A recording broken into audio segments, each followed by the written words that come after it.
السلام علیکم دوستانو، همدا اوس ما سره 10,000 پاونډ دي او دا پیسې ول را سره دي. د باندې تاسو غواړم چې ووایم قمر بنسټ زکات بانک لري او زکات دپاره خپله پالیسي لري کوم چې په علماو سره مشوره باندې جوړه شوې ده.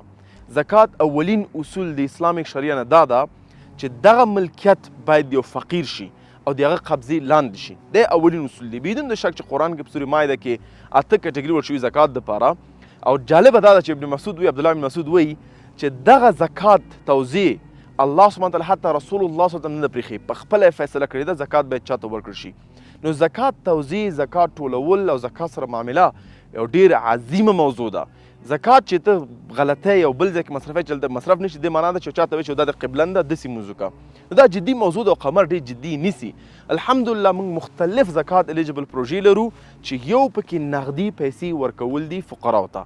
موږ 100 فامیل لرو چې نن راغلي دي چې هغوی ته موږ هره میاشت 100 پاونډه ورکوو. نورونو خویندو که تاسو خپل زکات قمر ته ورکوئ نو قمر ته زکات بانک لري چې علماو سره موږ په مشوره باندې زکات پالیسیانې جوړې کړي دي. په کوم ځای کې مصرفو اسلامي شریعت مطابق. الحمدلله موږ دا ټول پلان ته لرو ځکه موږ یو اسلامي بنسټ یو. نو زکات موضوع موږ ته ډېر جدي ده. که تاسو غواړئ خپل زکات ورکئ قمر ته نو قمر به حتما د اسلامي شریعت مطابق خلکو ته رسوي او انشاءالله اپټومایز کوي به هم په هغه شیانو کې مصرفوي چې کوم صدقه جاریه ده. مثلا تاسو مثال درکړم کوم پروژې زموږ زکات الیجبل دي. د یتیمانو کفالت زموږ زکات الیجبل دی، نغدي پیسې فقراو ته ورکول زکات الیجبل دی، افطاري زکات الیجبل دی، خوراکي مواد زکات الیجبل دي، او هم چې نن خلک تجارتون جوړول غوا غسل ځکه د هغوی ملکیت دی، زرنج اخیستل د هغوی ملکیت دی، هغوی ته ورکړو دا ټول زکات الیجبل دي. انشاءالله که غواړې خپل زکات ورکړي نو دغه شی به موږ هره میاشت خلکو توزیع کوو او خصوصا په رمضان کې موږ زکات توزیعات ډېر زیات وي.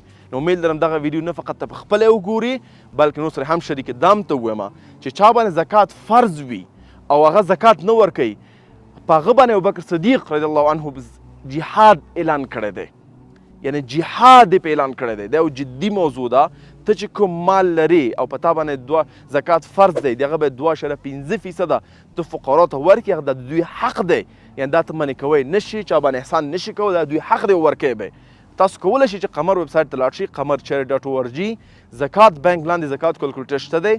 ته مکمل خپل زکات کلکولیټ کولی شي چې څونه قرضدار یې، څونه په سټاک کې دي، څونه په کرپټو کې دي، څونه د بانک کې دي، څونه په سره کې دي، په هر یو کټګري کې انشاءالله هلته خپل ټول دا فارم ډک کړه. تا ته زموږ کالکولیټر وایي چې ستا باندې څونه زکات کیږي او هغه زکات ډایرکټ آنلاین هم ورکولی شي، آفلاین هم ورکولی شي او موږ د اسلامي شریعت مطابق فقراو ته ورکوو. مکمل تشویش د رفع دی ځکه موږ مسلمانان یو. دا موږ ته ډېر جدي موضوع ده. امید لرم دا ویډیو تاته مفید تمام شوي وي. خلکو سره هم شریک کړه، خپل زکات کالکولیټ کړه، کیدای شي په تا باندې زکات شوی وي او د حق خپل خلکو ته ورسوئ انشاءالله.